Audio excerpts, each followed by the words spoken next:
Voilà, j'attends. Je vais voir si je suis connecté. Euh,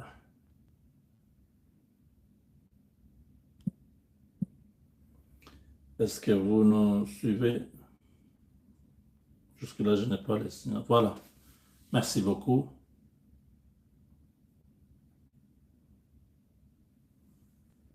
Attendez, je vais essayer quelque chose.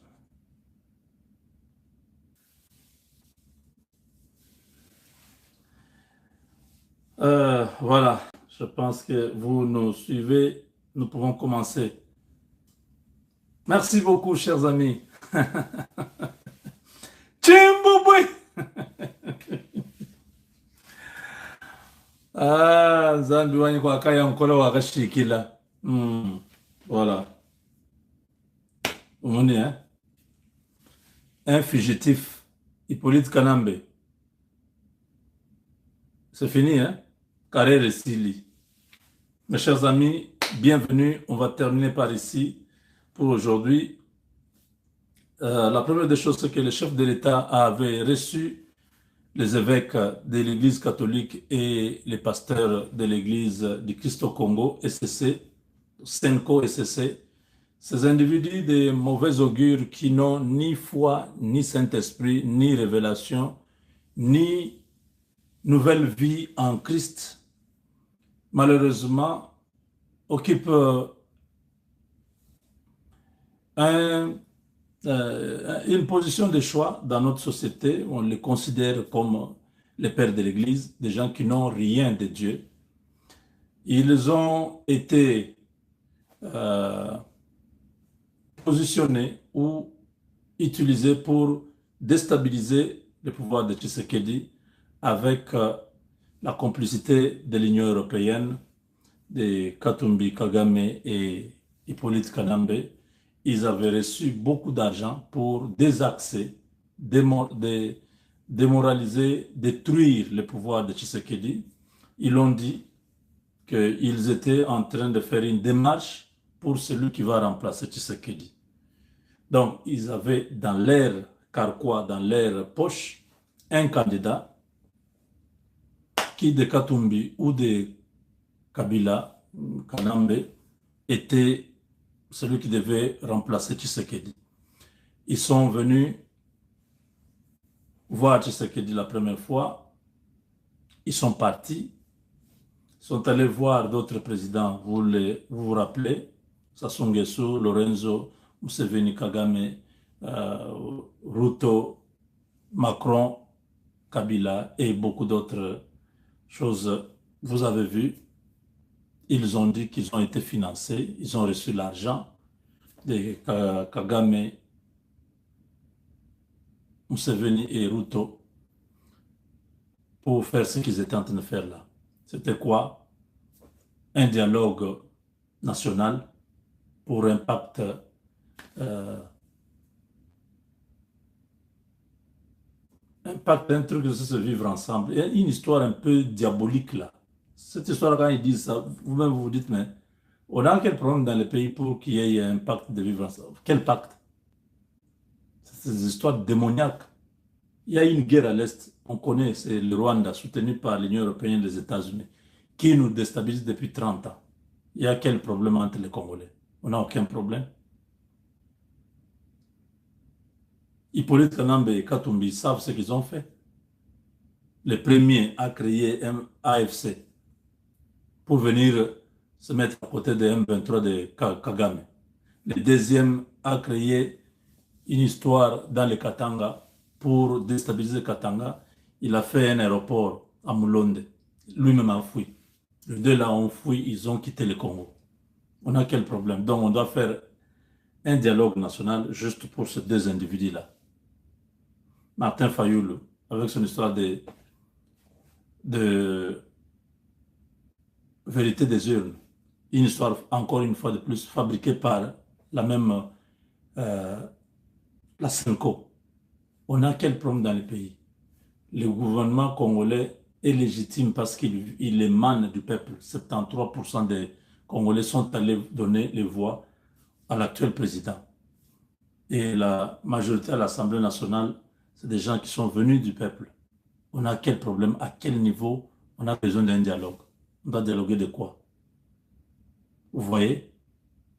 Ils ont fait cette histoire-là. C'était qu'on aille dans un dialogue, à l'issue de ce dialogue, qu'il y ait une transition. La transition, c'était prévu que non, un évêque, je ne sais pas, Monseigneur Ambongo devait devenir président de transition où on devait laisser Tshisekedi comme président de la République, mais avec 3 ou 4 vice-présidents, une histoire à dormir debout. Pendant qu'il y a les élections qui ont sanctionné l'actuel gouvernement, l'actuel régime. Oui, ils ont tout fait pour rencontrer Tshisekedi. Après avoir rencontré les autres, on savait déjà que c'était des traîtres qui avaient déjà vendu leur âme, parce que pour eux, c'était l'argent ou rien. Ils reviennent, Tshisekedi dit non. Ils ont tout fait. Félix dit non. Comme Martin Fayulu est revenu auprès de Tshisekedi, il a dit bon, ces gens-là ont beaucoup dérangé. Acceptez, recevez-les. Mais vous-même, vous savez comment vous allez les neutraliser. Ils sont venus voir le président. Tshisekedi a dit, OK, je vous ai écouté, mais voilà ce que je pense de tout ce que vous avez fait. Chaud le dehors, Ambon au dehors, Bokundo au dehors, Eric Senga dehors.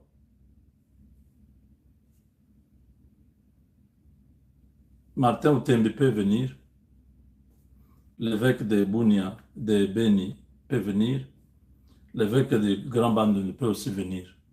Il n'y a pas que vous, la Senko, il y a beaucoup de gens, non?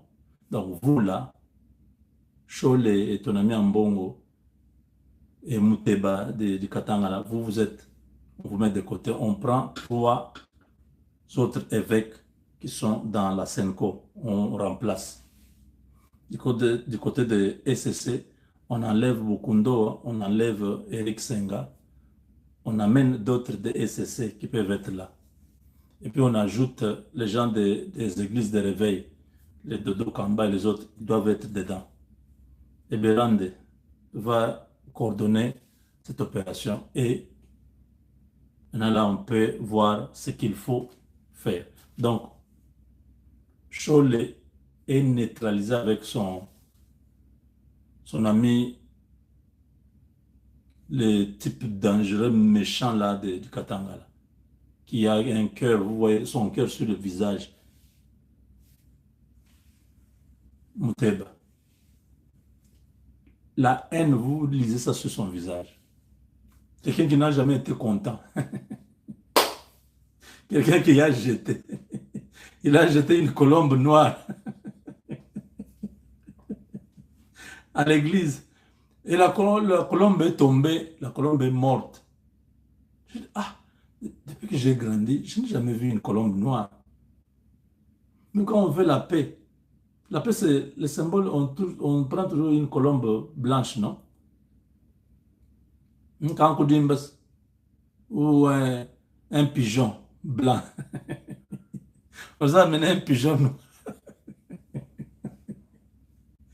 Le pigeon est mort dans la paroisse de la Lubumbashi. Tellement Muteba, le démonia était sur lui. Le démonia était présent. Vous voyez vraiment qu'il démonia sur lui. Alors tu sais ce qu'il a dit? Vous là, oui, oui. Et c'est Senko, ok, mais sans vous, amenez d'autres personnes. Ils sont neutralisés. Je pense même qu'ils ne vont plus revenir. Ils vont abandonner. Ah, parce que c'est là où ils ont leur plan. Non, il y a 4 composantes. Composante gouvernement va envoyer 150 personnes. Composante opposition, 150 personnes. Composante société civile, 150 personnes. Composante opposition armée, 150 personnes. Ça fait 600 personnes qui vont être dans cette conférence. Comme la conférence souveraine, oui, oui, un truc comme ça, dialogue, comme Sun City, oui, oui. Donc 600 personnes. Vous voyez l'avantage qu'ils ont? Donc, composante opposition, les Katumbi, Kabila vont s'approprier 150 personnes. Composante opposition armée, c'est toujours Katumbi, Kabila qui vont être M23, AFC, qui vont encore envoyer 150. Ils sont déjà 300 eux-mêmes. Entre-temps, Tshisekedi va avoir 150 personnes. Vous voyez? Donc, quand on va élire, déjà les 300 ici vont déjà tout voter. Et puis, société civile. Kabila, comme il a l'argent, société civile, c'est l'église catholique, là, l'ECC et quelques gens, les syndicats, tout ça. Ils vont aussi encore là-dedans prendre une partie, peut-être 100 personnes. Donc, ils seront majoritaires, ce qui sera minoritaire dans les dialogues là. Qui sont pour, qui sont contre, on prend une décision là-bas, non. Ce qui doit d'abord se mettre de côté, le pays est en guerre, on met un président de transition. Je dis, mais ces gens étaient vraiment, ils pensaient vraiment que Tshisekedi était con pour accepter des bêtises comme ça. Parce que qui n'en est là. Entre-temps, Kikai Abin, Karubi, Chikai ou Kalubi, trahi par Boujakera. Vous connaissez Boujakera, non? Chamal. Boujakera Chamal. Vous le connaissez, non? Les journalistes des RFI et tout ça. Il habite aux États-Unis. Boujakera, beaucoup l'attaquent maintenant que non, il a exposé Chikaïwa Kaloubi avec ces questions trop, qui avaient trop de pièges et Chikaïwa Kaloubi n'a pas su, n'était pas préparé. Boujakera l'a exposé. Donc Boujakera doit avoir mangé l'argent de Tshisekedi pour faire ces jeux-là. Aujourd'hui, Chikaya est exposé. Et c'est Chikaya Wakalubi qui annonce le Satongé. Satongé.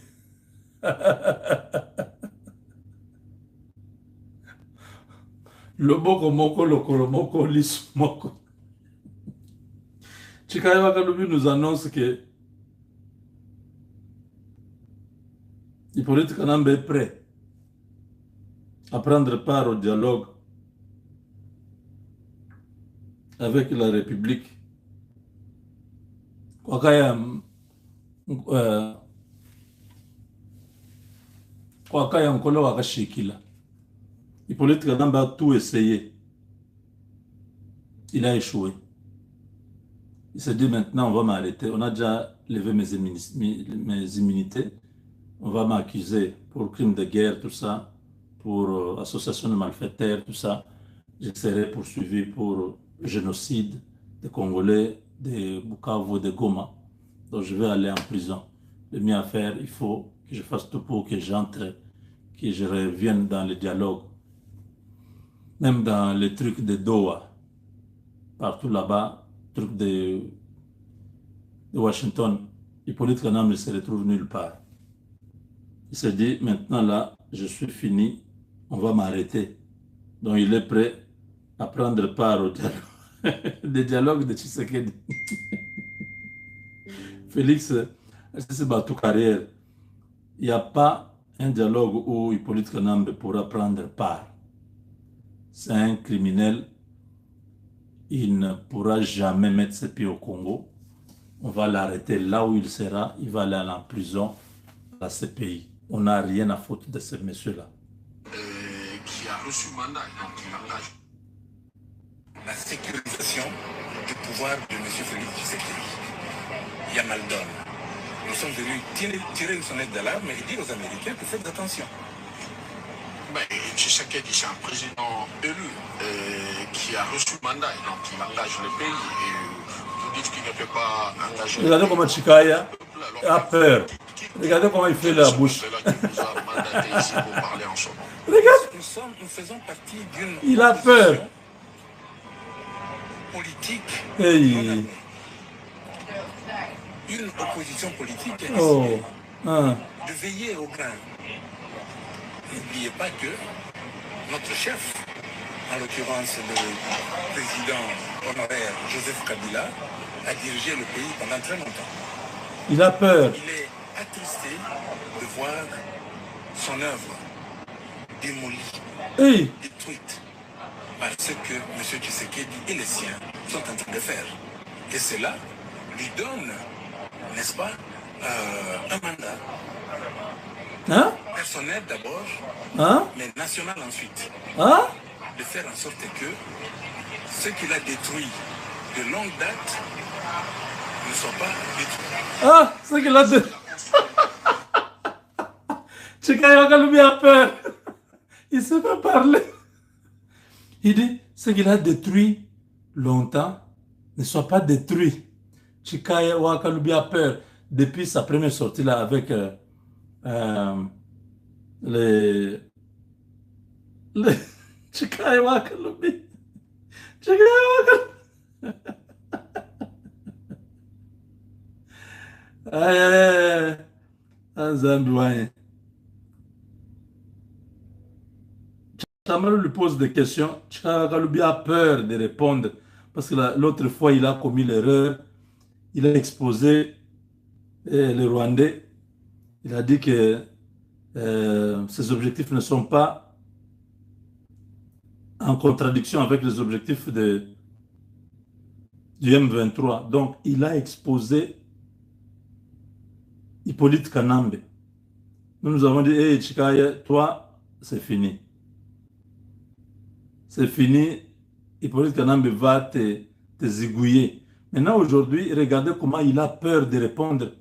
Il commence à dire des choses. C'est comme s'il ne réfléchit pas.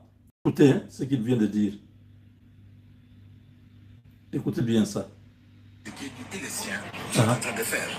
Et cela lui donne, n'est-ce pas, regardez sa bouche. Hein? Comment il fait? personnel d'abord, mais national ensuite. Écoutez. De faire en sorte que ce qu'il a détruit de longue date ne soit pas détruit.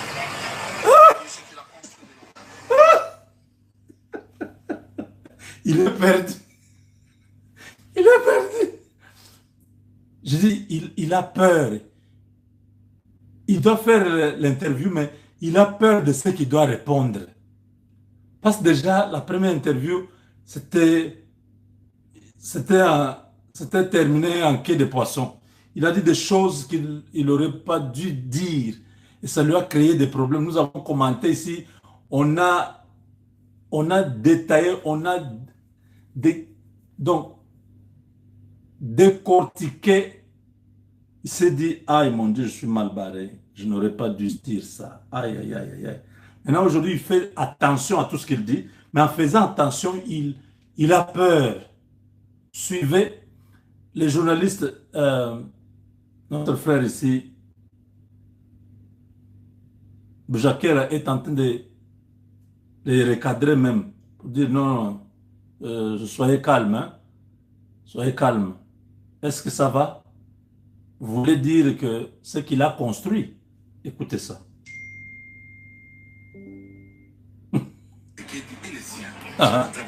Écoutez. Et cela lui donne, n'est-ce pas, un mandat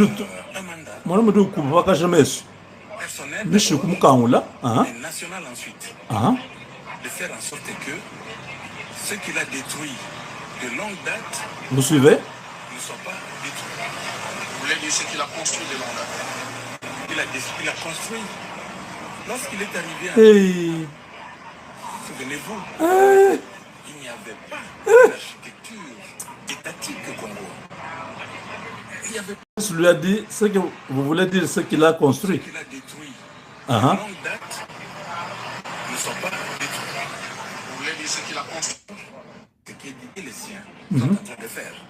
Et cela lui donne, n'est-ce pas, un mandat personnel d'abord, mais national ensuite. De faire en sorte que ce qu'il a détruit de longue date ne soit pas détruit. Vous voulez dire ce qu'il a construit de longue date?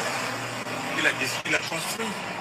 Lorsqu'il est arrivé en 2001, souvenez-vous, il n'y avait pas une architecture étatique. Il fallait arrêter cette interview. Il a peur. Il n'y avait pas de constitution. On vivait vaille que vaille. Il est arrivé, il a pris des décisions importantes. Par exemple, si le cessez-le-feu, l'accord de Lusaka, qui a mis fin au combat, demander à toutes les troupes étrangères de s'en aller et demander à ce que les Sud-Africains nous aident à nous accueillir chez eux pour un dialogue entre Congolais, et tout Congolais devait se retrouver là-bas. Et nous nous y sommes retrouvés. Raison pour laquelle, lorsque nous avons terminé les négociations de Sun City, l'accord qui a été signé s'appelle l'accord global et inclusif. Vous parlez d'une opposition non armée, mais que fait une opposition non armée à Goma, ville occupée par une opposition armée?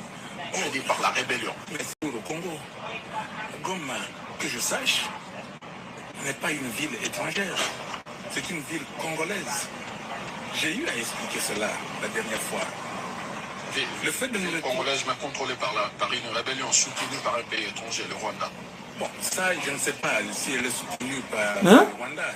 Il faudra le prouver. Mais en tout cas, c'est factuel. S'il vous plaît. C'est factuel. Bon, ok, je vous le concède. Mais toujours est-il que le M23, qui hier, vers les années 2012, lorsque nous nous sommes battus contre eux, avait des revendications identitaires. Ils se battaient pour leur nationalité congolaise. Ah bon? Et nous leur disions que la question de la nationalité congolaise est résolue par la Constitution. Il n'y a pas besoin de prendre les armes. Ils n'ont pas voulu nous écouter. Oh, Chikayewa Kalubin nous dit aujourd'hui, oh, M23 s'est battu pour l'identité congolaise. Oh, donc ce ne sont pas des Congolais. Chikaye, revenez un peu. Donc, M23 se battait pour l'identité. Donc, Kabila a des revendications qui ne sont pas contraires. Parce que le M23, oh, ok. Ah, d'accord. Tout est clair. Bon, ok, je vous le concède.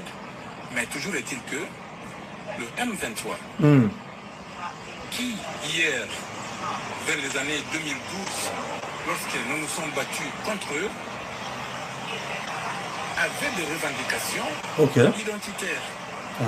Ils se battaient pour leur nationalité congolaise. Ok. Et nous leur disions que la question de la nationalité congolaise est résolue par la Constitution. Il n'y a pas besoin de prendre les armes. Ils n'ont pas voulu nous écouter. Nous nous sommes battus et nous les avons vaincus. Cette question-là... Pas que sur cette question-là, il y avait bien d'autres. Bon, mais en tout cas, c'est la question principale. Et aujourd'hui, c'est tout. Toujours les mêmes revendications. Non, pas du tout. Aujourd'hui, il y a autre chose que vous et moi, nous ne savons pas. En tout cas, moi, je ne peux pas me prononcer là-dessus. Toujours est-il que je sais que le président Tshisekedi a invité le M23, qui était déjà défait, à Kinshasa. 14 mois, nous disent-ils, ils sont restés dans notre capitale aux frais du contribuable. Ils étaient aux Petits Oignons, au Kempinski Hotel. Alors, qu'est-ce qu'ils se sont dit avec M. Tshisekedi? Nous ne savons pas. Mais ça, c'est peut-être un détail, mais comment expliquer... Non, ce n'est pas un détail. Comment expliquer Kikayabin Karoubi, cette contradiction du président Kabila qui combat les M23 entre 2012 et 2013, défait cette rébellion, et aujourd'hui, il défend cette même rébellion. Les agissements de cette rébellion contre la République. Je répète ce que j'ai eu à vous dire. Le M23, en 2012, se battait pour d'autres revendications qui ne sont pas différentes. Qui sont différentes. Aujourd'hui, moi, je n'entends pas parler de M23, nous nous battons pour notre nationalité congolaise. Alors, pas du tout. Ils sont congolais, et le premier à le reconnaître, c'est le président Tshisekedi. Il l'a dit ouvertement que le M23, ce sont des Congolais. Il a dit à des chefs d'État, il a dit à des micros de journalistes, vos collègues, il a dit à plusieurs reprises, ce sont des Congolais. Ils ne se battent pas pour ces revendications-là.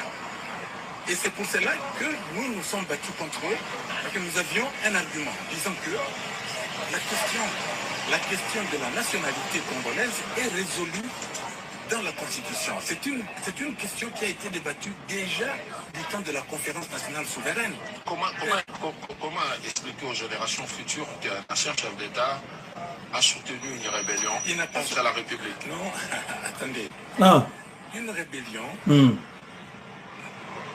peut naître et ne peut pas être toujours prise pour une mauvaise rébellion.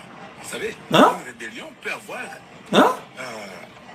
Quoi? un point à défendre, comme par exemple, lorsque quelqu'un s'impose et met en place une dictature féroce, une tyrannie.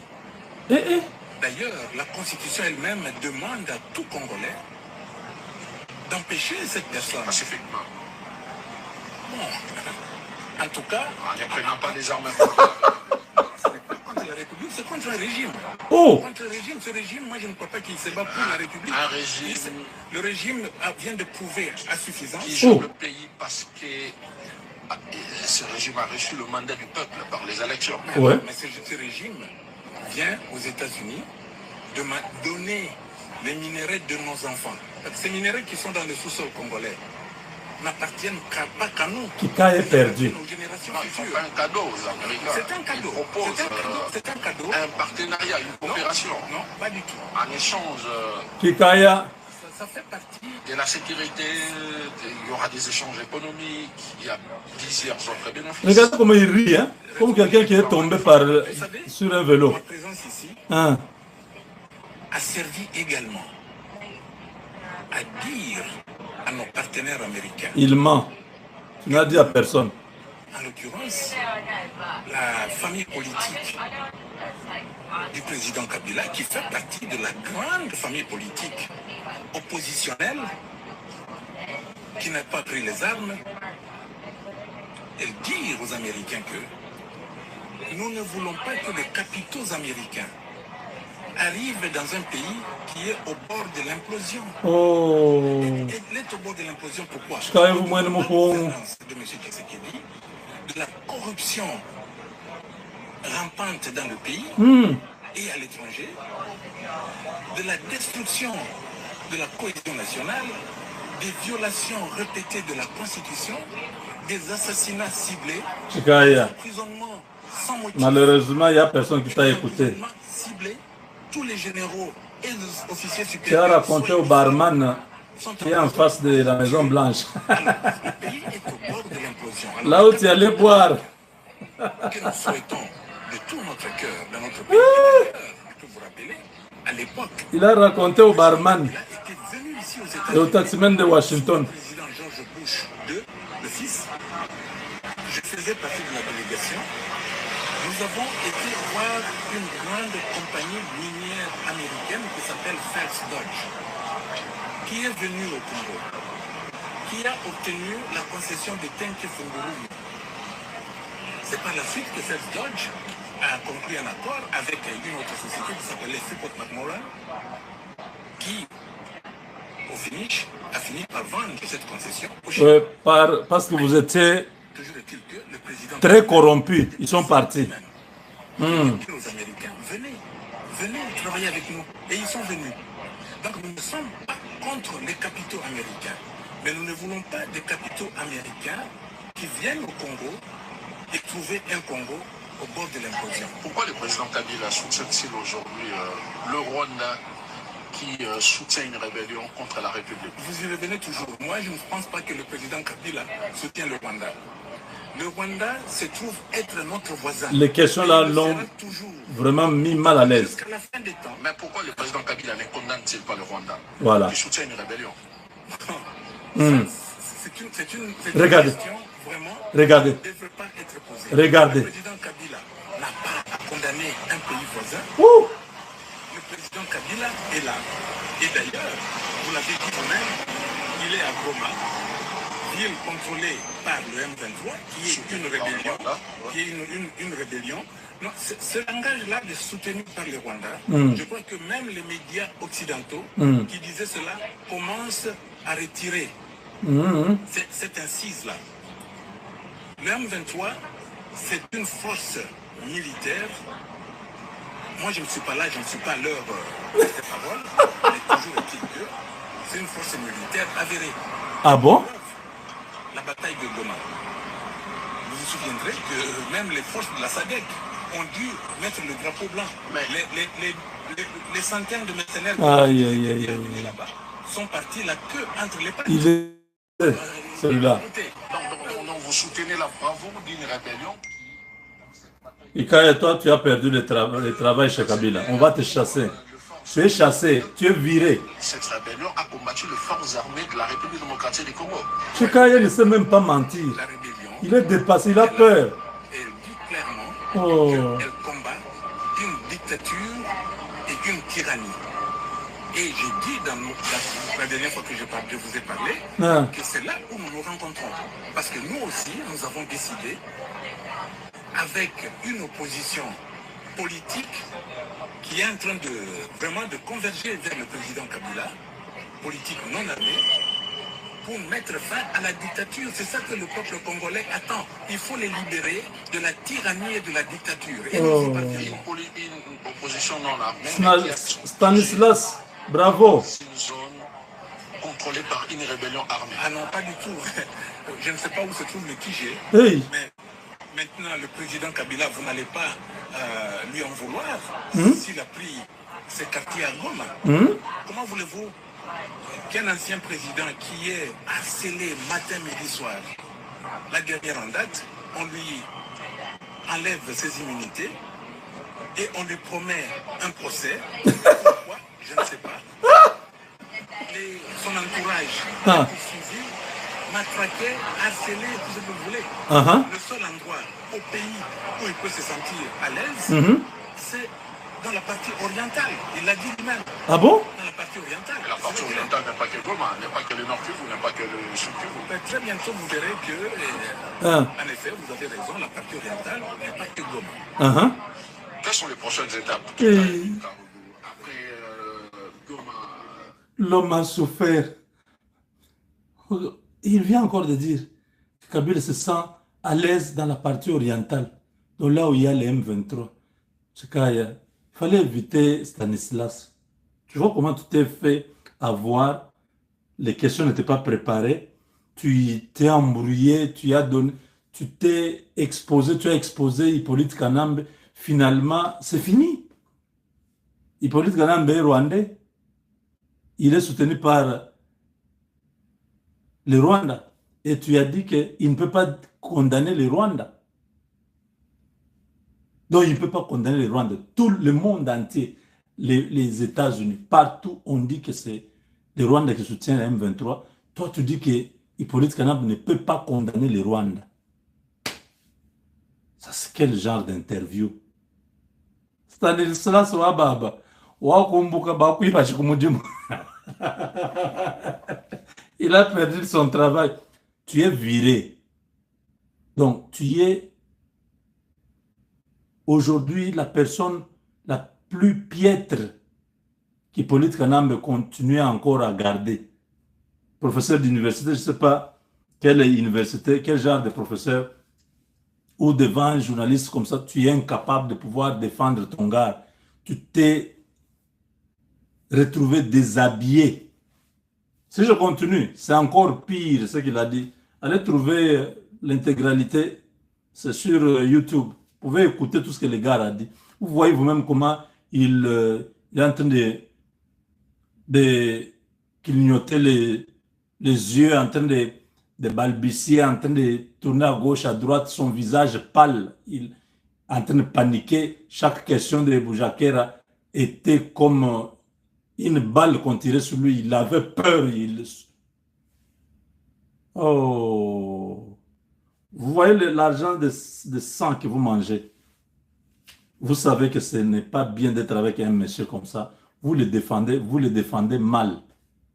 C'est vers la fin où il dit qu'il pourrait être quand même prêt à pouvoir participer au dialogue si on garantit, je ne sais pas, tout ça.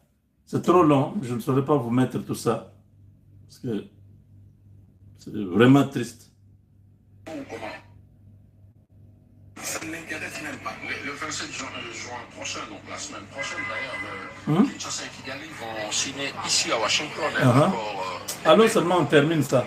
Avec l'objectif de... Je vous laisse poursuivre. Quel avenir pour vous? Non, nous ne dépendons pas des armes, vous savez. Ils vont signer cet accord, c'est vrai. Mais nous, je vous ai dit au début que nous avons atteint notre objectif qui était d'amener un autre son de cloche. Pendant longtemps, les décideurs, il a reconnu que l'accord sera signé. Les médiateurs dans la crise congolaise ont entendu des mensonges ou des demi-vérités. Parce que dire que la crise congolaise, c'est le Rwanda. C'est à cause du Rwanda. C'est une demi-vérité. Kabila va te zigouiller. Tu l'as trahi. C'est la malgouvernance. Je peux terminer. La malgouvernance du pays, la corruption endémique, les arrestations. Il n'est pas convaincant. Son visage fait pâle. C'est pâle. Et aussi longtemps qu'on n'aura pas adressé ce problème-là, on travaillera en vous. Mais que répondez-vous à ceux qui pensent que la crise congolaise, c'est parce que vous, quand je parle de vous, c'est les camps Kabila. Vous avez décidé en 2018, selon les camps Martin Fayulu, de ne pas respecter la volonté du peuple qui avait fait son choix. Et les camps Kabila a décidé de faire son choix.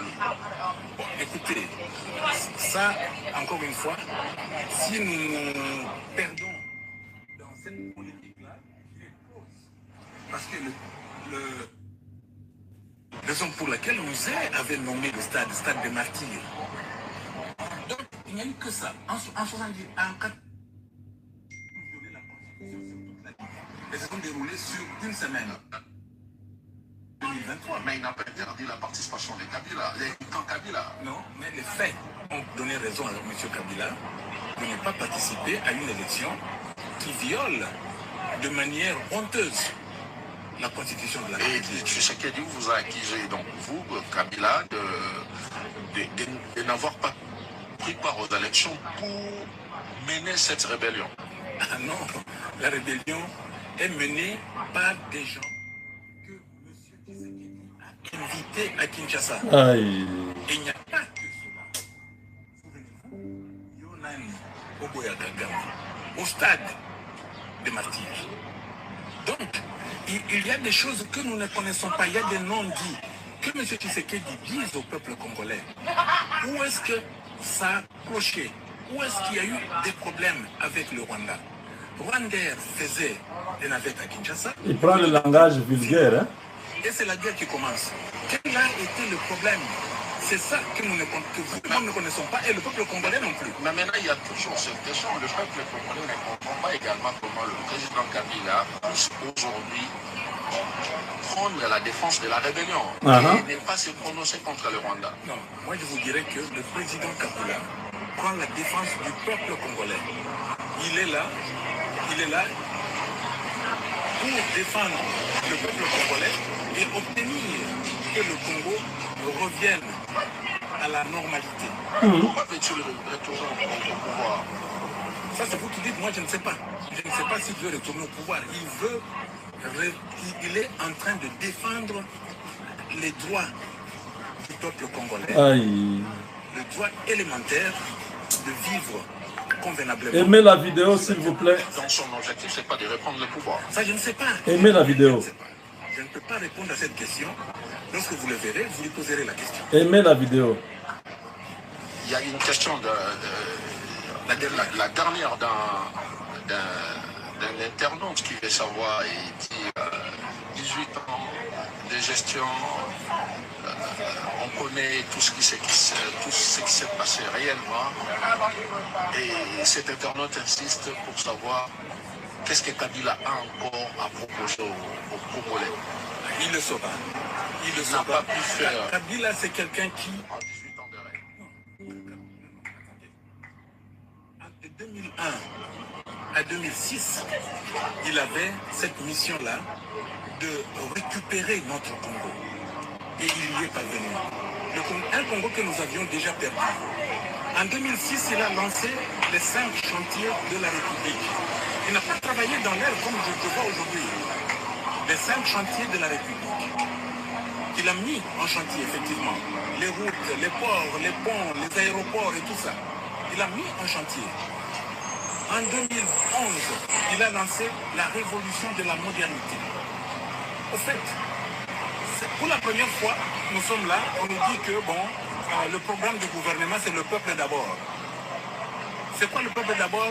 C'est la vision du chef de l'État. La vision du chef de l'État, c'est le peuple d'abord. Vous voyez, une confusion. Il y a des gens, quand ils ne parlent pas, vous pensez qu'ils sont intelligents, mais quand ils ouvrent la bouche, ils deviennent trop terre à terre. Nous avons connu le maréchal Mobutu avec son opération Salomon. Motonamoto Abongis travaille. Il lance ce mot d'ordre et il met la nation au travail.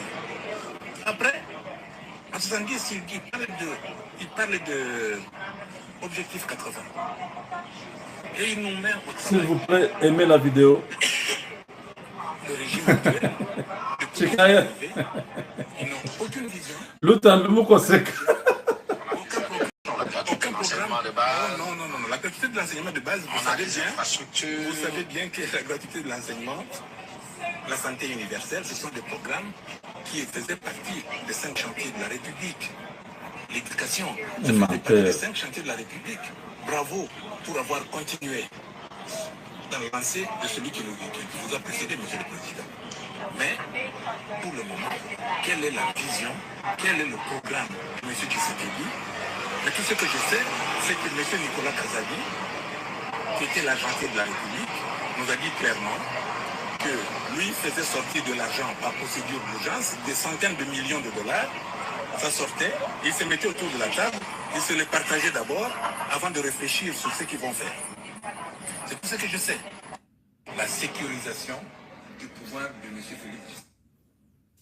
Voilà. Vous avez suivi la qualité de l'interview. Le journaliste Boujaker Stanislas, là, c'est l'homme perdu. Il ne sait pas trop quoi parler. Il a exposé son patron. Il a peur là. Il ne va pas arriver à Goma. Peut-être quand il arrive là-bas, il ne va pas sortir. Moi, je prie que quelque chose de mal ne lui arrive pas. Chikaya, je t'ai dit, tu devais rester avec ta famille aux États-Unis qui est rentrée. Comme tu dis là que tu étais parti dire aux Américains. Tu n'as rien dit aux Américains.